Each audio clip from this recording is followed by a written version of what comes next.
do me a favor real quick before this video starts and follow my toy store on Facebook and Instagram. The links will be below. We could really use your help. Now, roll the video. Oh hey, welcome back. Welcome to my almost completely put together toy store. I haven't posted a video in about a month, and I'm going to explain why. I'm going to explain some updates about the store as well as this channel, and then I'm going to give you a look around to some of the changes I have made in the last month here in the toy store. The biggest thing I can tell you is this. I'm not going to be posting quite as many videos coming up, at least for the start of the store. Let's just face it, my efforts and focuses are better put towards making sure this store gets up and off the ground rather than putting out videos, which is not saying I'm going to put out none. I'm definitely going to be putting out a video as soon as the store opens, which, by the way, you're invited. It's July 13th, our grand opening. We're going to have a ribbon cutting ceremony at 9:30 before the store opens. You should definitely come to that if you're close by. Let's see, 701 West 6th Street, Jasper, Indiana. That's where the store is. That'll bring you to this parking lot right out here. And I invite you, definitely come check out our store.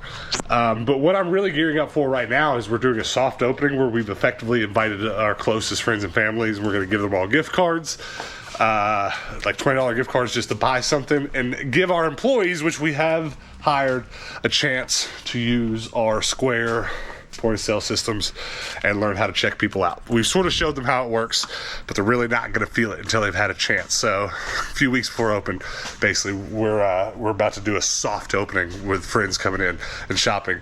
And so we're really doing a lot of last minute touch-ups here in the store to get it ready for that. I've been gluing on the display, the labels for what's in the tables.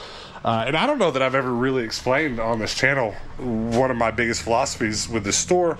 I want a toy store where kids can come to play. I want to sort of rekindle a bit of that Toys R Us vibe. You know, there was always something at Toys R Us you could put your hands on. A lot of the times it was video games. It was, but there would also be like a train table sometimes that you could play with. There was a certain time, I believe, there was a train table not terribly dissimilar to this you could go in and play with. I really like that kind of thing. So on top of me building things in the store that kids can play with, I want them to also sort of dig through the toys for their toys. So like, I want you to come dig for the Beyblade you want, the Fortnite toy you want, the Imaginext you want, etc., etc. So rather than mostly shelves, which a lot of stores like this have, I've done these dump bin tables. This is what you would call them. I've built them all myself. They're IKEA tables. The store opens in how many days? 41. And I, up until this point, have been trying really hard to acquire all my tables for the store at yard sales, etc. And now we're just cutting too close. So we're gonna go pay full price like suckers. 9 tabletops, 36 legs, 1 lemonade icy. They've got the best ices. Built them, sanded them, painted them. Actually, I did most of the painting you see here, but now that we've hired employees, one of our new employees, Anna, painted these. If you've watched this channel for a while, maybe you recall in my living room when I lived out west, I had a wall full of yellow shelves with my collection on it. Well, that is carried over to the store, except these are not IKEA shelves. I made those. I made those myself down in the dungeon. This is almost to serve as a before and after. I've been waiting for this day for a long time. This is what the store looked like before it's finished with the fixtures. Here's all the empty space. Now I'm going to bring the tables in and we'll see what it looks like cool. These rock stars helped me paint them, so I didn't have to do it all by myself for one.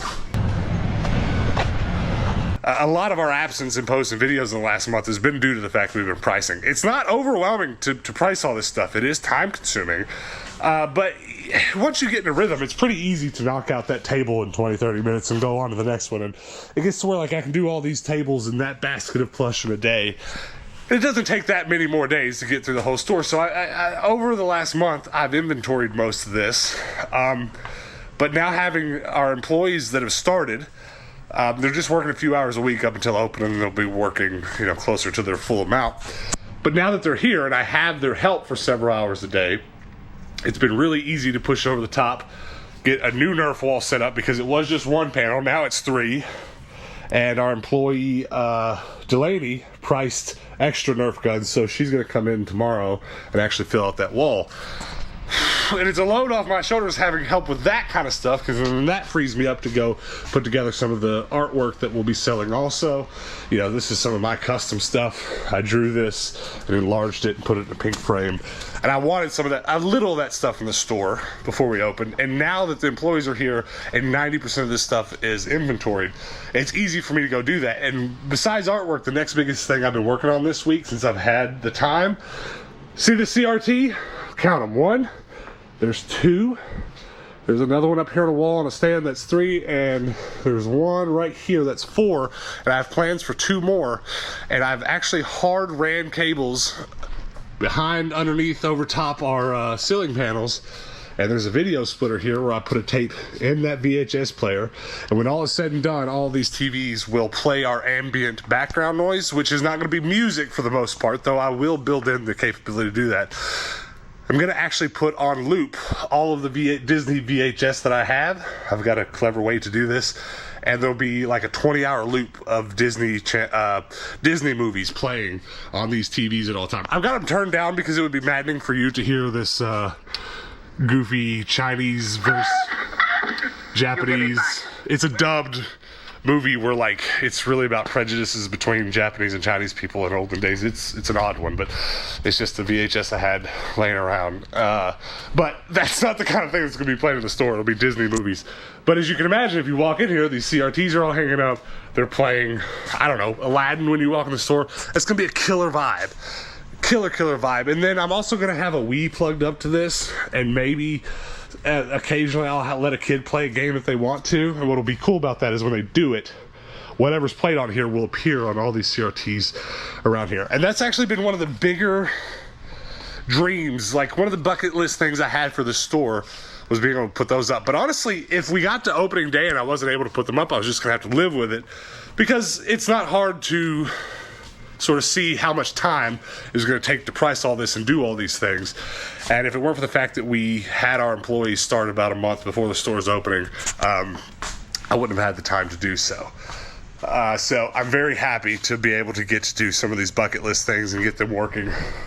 I don't know if I'll get 2 more TVs in these back corners before the store is open. You should definitely come and see us when we do open, find out. But this TV here, actually, I can't get on because you can't switch the inputs on it without a remote. Every other CRT that you'll ever buy, sometimes you can, sometimes you can't do things without remote. So I've got an eBay remote speedily express shipped here so that I can get the input on that one switched, and it can also be playing what's going on here. But it's cool with them playing. Now that we're in here pricing stuff and our employees here, I put on Dragon Ball Z VHS in the background while we're working. I like it. I don't know if our employees do, but they're not complaining. Now comes the point in the video where I really need to think about my words and leave you with the information that I really want you to have going forward. Here's what I know. This store is the utmost important thing in my life right now. I gotta get it off the ground, gotta send it to the moon like a rocket. But where does that leave content? And the answer is I don't know. I wish I could super clearly tell you what content's gonna be like on this channel. But the truth is, I shot the best content of my life this last month, and you guys aren't gonna see it because I haven't had time to edit it. It's like our 37th estate sale today. I'm just walking through the grass. This is absolute nightmare fuel. Like, look how just wrong. Somebody handmade this or something. More estate sales, Dogwood estate sales. This has got to be about the nicest house I ever went to a yard sale in. Look at this. McMansion on a golf course yard sale. Yeah. Your stuff better not be expensive. So, I'm gonna try to spend the day at the bins today, and it's actually the last chance we get, I think, before store opens. So, but here is a heck of a find. 2 chargers, DS. Someone couldn't be bothered to untangle. I'll untangle them. Great start at the bins. PS3, PS2 to HDMI converter, which is awesome. I might sprinkle some of the good yard selling clips I've gotten in this video or the next, but the truth is, I went and shot stuff like I normally do, but when it was time to edit, I spent that time instead standing right here with these pricing machines, making the 6 million price tags for all this stuff that I've already priced. I mean, just, it's a lot of work. It is no easy feat. I'm not complaining. It was no extra level of stress to price everything in the store. It took a lot of thinking to really get it right, because you don't want to over or underprice anything. That can be a little stressful, but we got it done. The store is priced. but that didn't leave me a lot of time to edit. That being said, I know it's very likely that the next couple videos might come at something like every 2 weeks or a month frequency. But what I'm gonna do is make sure the store gets off the ground, and then when it is off the ground, I'm gonna figure out how to tweak what content is to come. I don't know if this channel is just gonna turn into an at this store kind of channel. Some of you may love that, some of you may not. I don't think I like it. I don't think that's what I want to do. I want to keep shopping and thrifting the same way we acquired all this stuff. I want to keep stocking the store some with thrifting, though we have other means of stocking. I just don't want to give up on yard selling and thrifting. So there's always going to be some of that. I don't know what the future holds for this channel, but I promise you, if you give me time to get this store off the ground, make sure you're coming back, checking for new videos, make sure those notifications are on. I promise it's going to be worth it. I promise I'm going to find a way, once the store's running, to make just as good, if not better, content than I ever have. That is my solemn promise to you. If it sounds good to you, make sure to subscribe. And if you're anywhere near the vicinity of Southern Indiana, I'll see you on July 13th. Until then, peace out.